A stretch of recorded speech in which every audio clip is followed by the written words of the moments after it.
If I said the words heparin and Coumadin, you would know that they're what? If I said aspirin, okay. If I said nitrile or Isordil or nitroglycerin, okay. And what would you use those for? Angina. Angina, okay. There were lots of abbreviations in the respiratory lecture about how much air is in the lungs with the normal breath, with the deep breath, how much air is left in the lungs, how much air you can force out after a normal deep breath, that kind of thing. So we talked about like ERV, RV, IRV, TLC, and I'm not talking about The channel. loving care or the group, but you need to know what those abbreviations are, what they stand for, how that impacts how much is left in your lungs or how much more you can take in, that type of thing. What's the minimum oxygen level required before performing physical activity? Which is the lowest number we should ever see on our SpO2? We want to see 95 or above, right? So if we see below 95, then we got some issues, right? What do they need? They probably need some supplemental oxygen. Even if it's just during exercise or activity or whatever, during exertion, they're going to need some supplemental oxygen.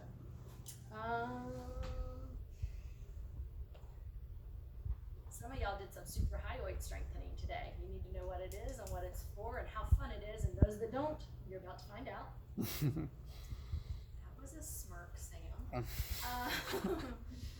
We talked about different kinds of lung conditions today. So like pulmonary embolism and pruritus and lung abscesses and acute respiratory distress syndrome and SARS and things like that. You need to know all about all of them to be able to hopefully help figure out what some of these signs and symptoms are.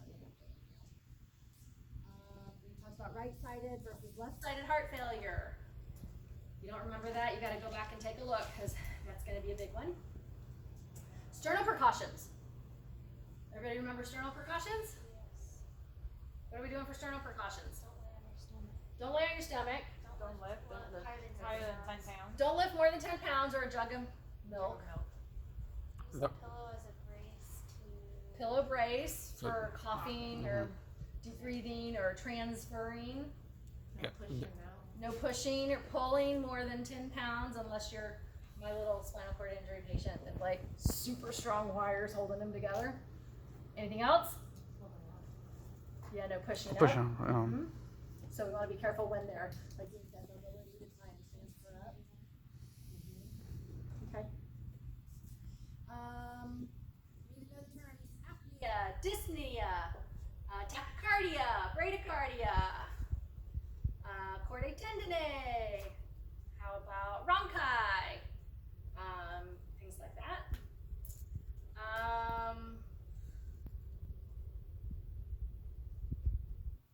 We talked about pressure in the pleural space a little bit. We'll talk about it a little bit more in the afternoon group, but we talked about how there needs to be a negative pressure and why that is necessary.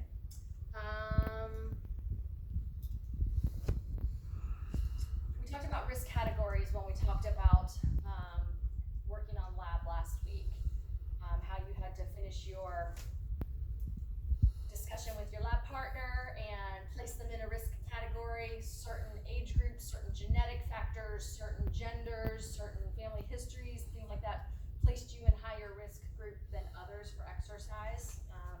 You need to figure out kind of what those cutoff points are for like the low risk or the medium risk or high risk type person.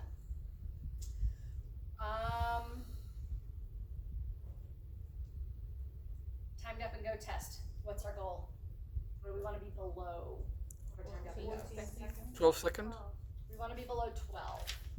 14 is like the cutoff of like fall risk. Averaging, we want to be below 12, okay? We don't want to have somebody who's like a 13 going home because they're really close to a performance rather than be a little bit better than that.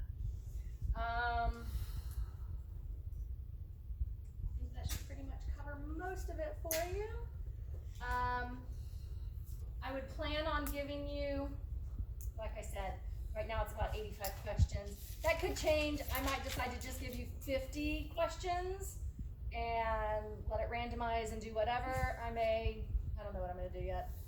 It's all multiple choice, Professor? It's all multiple choice.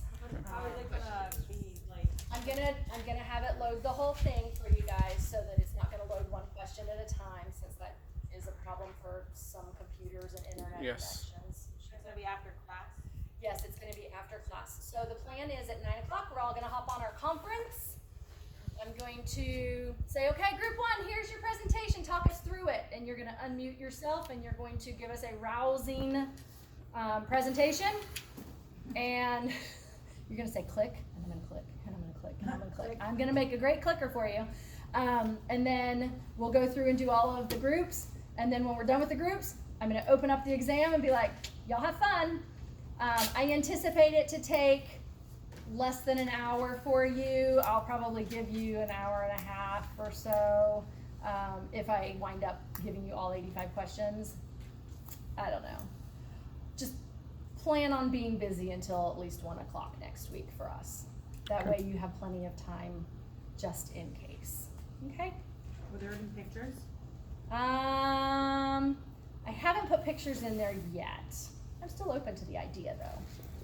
There will be pictures on your next exam. Is this the right or left long? A what? No, I'm not going to give you a picture. Is this a right or a left? Sorry. We're gonna have harder pictures than that. Cora? Can we expect to see like some of the quiz questions on there? That's a novel idea. Potentially you could. Just studying my face. You might see some of the exam study guide questions on there too. Just saying. Could happen. Anything else? All right. Y'all can split.